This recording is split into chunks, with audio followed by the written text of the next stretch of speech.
তৃতীয় এনডিএ সরকারের প্রথম পূর্ণাঙ্গ বাজেট পেশ করেছিলেন কেন্দ্রীয় অর্থমন্ত্রী নির্মলা সীতারামন। শনিবার নীতি আয়োগের বৈঠকেও উঠে আসে বাজেট বঞ্চনার কথা। পশ্চিমবঙ্গের মুখ্যমন্ত্রী মমতা ব্যানার্জি বৈঠক থেকে বেরিয়ে বলেন, বাজেটে কিছু নেই, জিরো, বৈষম্য করা হয়েছে। যুক্তরাষ্ট্রীয় কাঠামো, এটা কি সম্ভব? সকলের দিকে নজর দিতে হবে, এভাবে সরকার চলে না।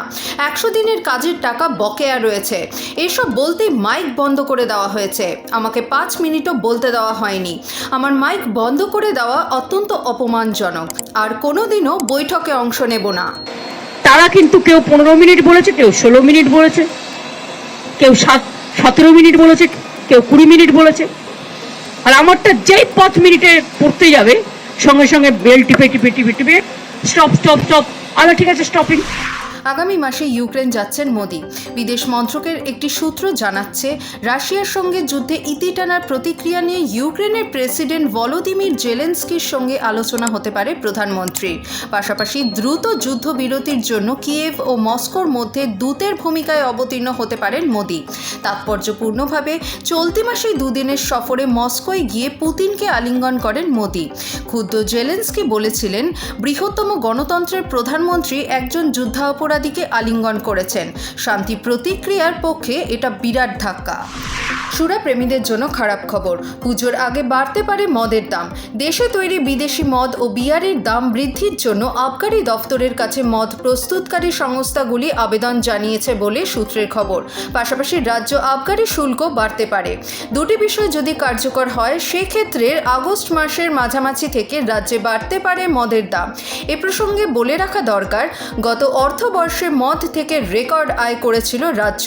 সূত্রের দাবি, মদ ও বিয়ার বিক্রি করে প্রায় 18,000 কোটি টাকা আয় করেছে রাজ্য সরকার। এবার শুল্ক বাড়িয়ে এই আয় আরও কিছুটা বাড়াতে চাইছে নবান্ন। রাজ্যের 17টি পুরসভায় নিয়ম বহির্ভূতভাবে 1834 জনকে নিয়োগ করা হয়েছে। চলতি জুলাইয়ের গোড়ায় সিবিআইয়ের তদন্তে উঠে এসেছে এমনই চাঞ্চল্যকর তথ্য। সিবিআইয়ের চার্জশিটের তথ্য অনুযায়ী বেআইনিভাবে সবথেকে বেশি 329 জনের চাকরি হয়েছে দক্ষিণ দমদম পুরসভায়। এরপরই রয়েছে কামারহাটি পুরসভার নাম। এই পুরসভায় বেআইনিভাবে 303 জনকে নিয়োগ করা হয়েছে।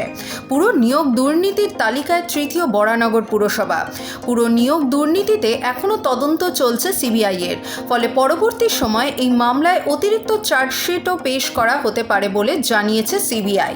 শনিবার গোপন সূত্রে খবর পান ভারতীয় সেনার আধিকারিকেরা যে পাক সেনার বর্ডার অ্যাকশন টিম বা ব্যাট কাশ্মীরের কুপওয়ারায় সীমান্ত রেখা বরাবর অনুপ্রবেশের চেষ্টায় মত্ত। দ্রুত সেখানে তল্লাশি অভিযান শুরু হয়। কিছুক্ষণ বাদেই পাক জঙ্গিদের সঙ্গে এনকাউন্টার শুরু হয় সেনার। সংঘর্ষে এক পাকিস্তানি জঙ্গির মৃত্যু হয়েছে বলে খবর সেনা সূত্রে। আরও 2 পাক জঙ্গি কোনো ক্রমে সীমান্ত পেরিয়ে পাক অধিকৃত কাশ্মীরে পালাতে সক্ষম হয়েছে। ভারতের তরফে এক সেনা আধিকারিক শহীদ হয়েছেন। আরও 4 জওয়ান আহত অবস্থায় চিকিৎসাধীন বলে খবর। আলিপুর আবহাওয়া দফতরের পূর্বাভাস অনুযায়ী কলকাতা সহ সব জেলাতেই বজ্রবিদ্যুৎ সহ হালকা থেকে মাঝারি বৃষ্টির পূর্বাভাস। তবে আগামী 24 ঘন্টায় পূর্ব ও পশ্চিম মেদিনীপুর, ঝাড়গ্রাম এবং বাঁকুড়ায় মাঝারি থেকে ভারী বৃষ্টি হতে পারে। রবিবার বৃষ্টির পরিমাণ কমবে দক্ষিণবঙ্গে। আবার সোমবার থেকে দক্ষিণবঙ্গে বিক্ষিপ্তভাবে ভারী বৃষ্টির সম্ভাবনা রয়েছে। সমুদ্র উত্তাল থাকবে, দমকা ঝোড়ো হাওয়া বইতে পারে। শুক্রবার পর্যন্ত মৎস্যজীবীদের জন্য নিষেধাজ্ঞা জারি করা হয়েছে। এদিকে আগামী 2 দিন উত্তরবঙ্গেও বৃষ্টির সম্ভাবনা রয়েছে। শনিবার থেকে সোমবার পর্যন্ত বজ্রবিদ্যুৎ সহ বৃষ্টি হতে পারে দার্জিলিং, কালিম্পং, আলিপুরদুয়ার, কোচবিহার এবং জলপাইগুড়ি জেলায়।